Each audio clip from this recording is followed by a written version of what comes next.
Diz aí, na sua opinião, quando falamos em telecomunicações, a antena vem em primeiro ou último lugar?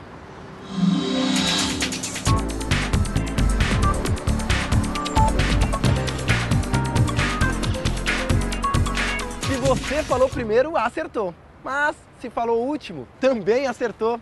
Quer dizer, depois de tudo que é feito para produzir e gerar uma programação de uma emissora de TV ou de rádio, a antena é o último lugar na cadeia de transmissão por onde essa programação passa na forma de energia eletromagnética. O transmissor produz o sinal da informação na forma de um sinal elétrico, chamado também de RF ou radiofrequência. Ao circular na antena de transmissão, o RF produz uma onda eletromagnética em sua volta que se irradia pelo ar. Quando atinge uma antena receptora, a onda eletromagnética induz nela um sinal elétrico. Este sinal é muito pequeno e por isso será amplificado pelo aparelho receptor. Quer dizer, se você pensar do ponto de vista de quem está recebendo a programação, a antena ocupa o primeiro lugar na cadeia de recepção. É por ela que a programação entra na forma de energia eletromagnética e se transforma novamente nos sons e imagens que a gente assiste nos nossos aparelhos. Então diz aí, na sua opinião, é ou não é importante estudar o funcionamento das antenas para as telecomunicações? Nesse caso, só tem uma resposta, né? Sim!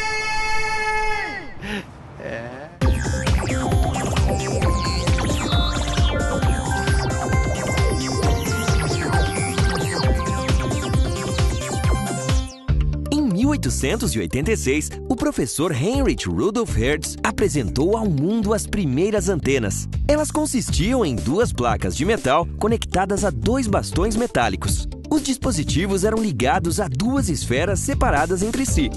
Nas esferas, uma bobina gerava descargas por centelhamento. As centelhas atravessavam o espaço entre as esferas, produzindo ondas eletromagnéticas oscilatórias nos bastões, transmitindo o sinal a uma distância de 4 metros. Agora vamos conhecer melhor mais algumas características técnicas das antenas.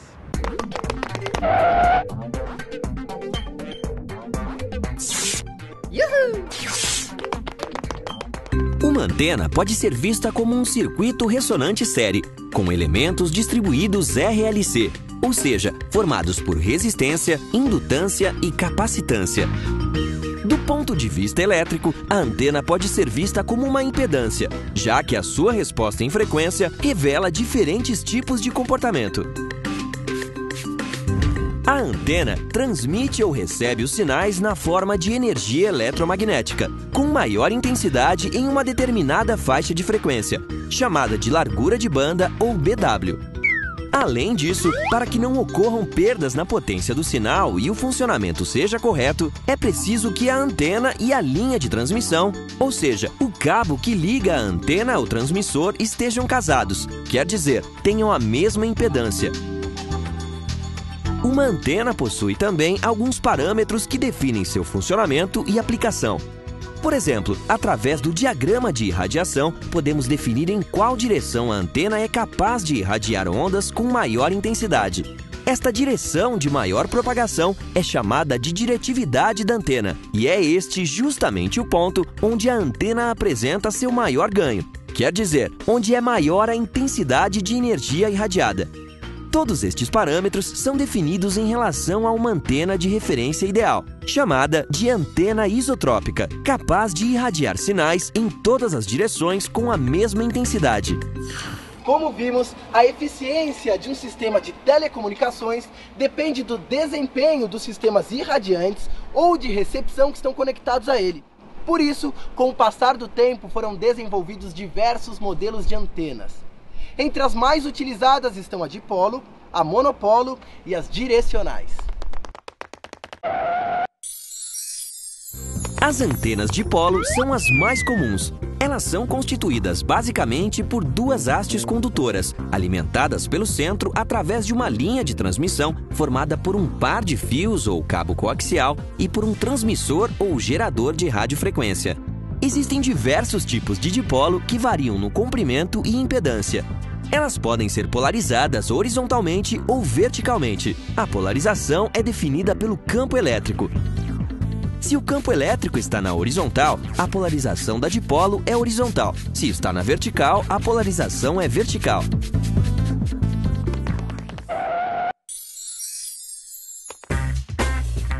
Entre as monopolo, a mais conhecida é a de 1/4 de onda. Ela é bastante utilizada devido ao padrão da radiação omnidirecional e radiação em todas as direções. Outra característica das antenas monopolo é que, diferente dos sinais direcionados para cima em outros tipos de antenas, elas não perdem parte do sinal, devendo estar sempre polarizadas verticalmente em relação ao seu plano de terra.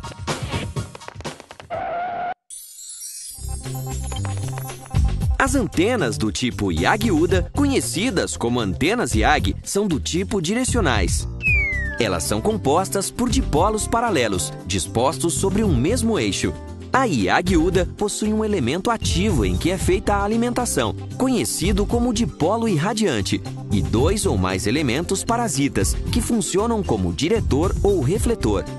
A corrente excitada no elemento diretor ou refletor é reirradiada, resultando em uma superposição do campo elétrico no elemento ativo, provocando um aumento de ganho.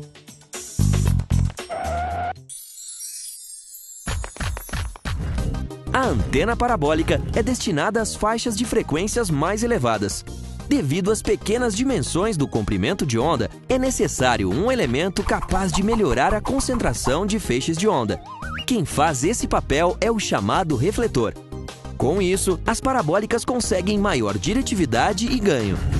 O formato parabólico do refletor faz com que apenas os sinais que vêm perpendiculares ao plano da antena se concentrem num ponto, o foco. Os outros sinais não perpendiculares ao plano da antena não terão um ponto de foco, mas não atrapalharão na recepção.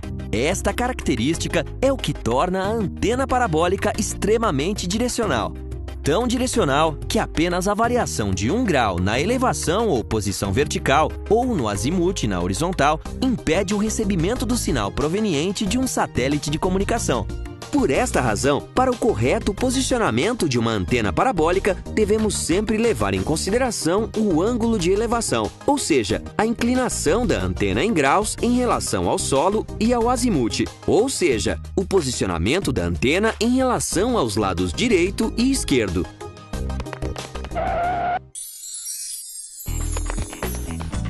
Outro tipo de antena parabólica é a chamada Cassegrain.